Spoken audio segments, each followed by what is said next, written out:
Today on The Best Years, the doctor is in the house to give you tips on keeping your heart healthy and strong. Find out if you're a go-go, slow-go, or no-go. Then plan for each stage of life. Learn to make new friends and find lasting love well into your senior years. And the Ocean County Library is helping consumers protect themselves. All this and more today on The Best Years. From the Ocean County College TV studio, here's Sandy Levine. Hello and welcome to The Best Years. Today's show will inspire you to protect your health, plan for your future, and even find love. With today's medical advances, seniors are living longer and leading more productive and fulfilling lives. That makes taking good care of the heart more important than ever. There's so much we all can do to prevent heart disease and help ward off heart attacks, strokes, and other life-threatening medical problems. And the time to start is now. Joining me today is Dr. Vincent Vivona, a cardiologist on staff at Community Medical Center with a private practice in Brick and Toms River. Dr. Vivona, welcome to The Best Years. Thank you. My pleasure to be here. So what is heart disease? How would you define it? Well, the heart is a finely tuned pump. It's an amazing organ and basically has parts like any pump. It has valves, it has circulation, it has circuitry, electrical circuitry, and it has muscle that pumps. And heart disease can involve any part of the heart pump as it is. And so heart disease can span many different areas in terms of the heart function itself. And when does heart disease typically begin? Well, heart disease, in certain instances can start early with patients who may have problems with cholesterol from hereditary situation, and normally can really just start in the late mid-20s. We've seen them in the soldiers the autopsy that they did in World War II. They saw the starts of hardening of the arteries in these soldiers at that time, and these kids were in their mid-20s, late 20s, even earlier. And we always talk about risk factors and determining what your chances are for developing a disease. What are some of the risk factors for heart disease? There was an age-old study, the Framingham study out of Massachusetts, which actually looked at risk factors. And there are a number of risk factors that we look at in terms of trying to control and modify to reduce the incidence of heart disease. And this is where the thrust of treatment has been over the years. Smoking, of course, is one of the most lethal risk factors. Smokers can have a higher incidence of heart disease and heart attacks. Diabetes is another risk factor.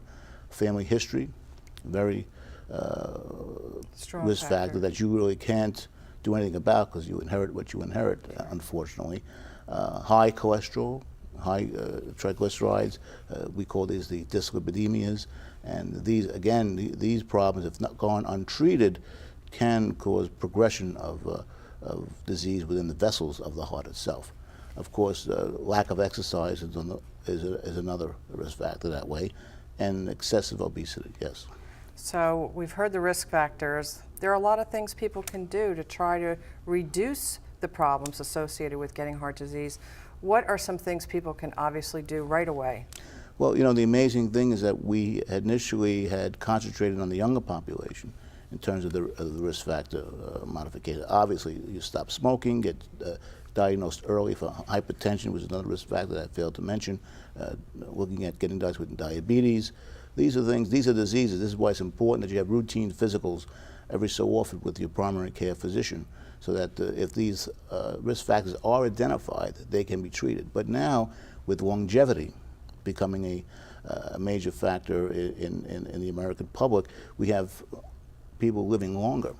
So, the patients that come to me say, well, I'm 71 years old, why do I have to worry about what I eat and my cholesterol? I'm going to probably die in 2 years, I'm going to do what I want to do. Well, really, that's not the case anymore because people are living much longer.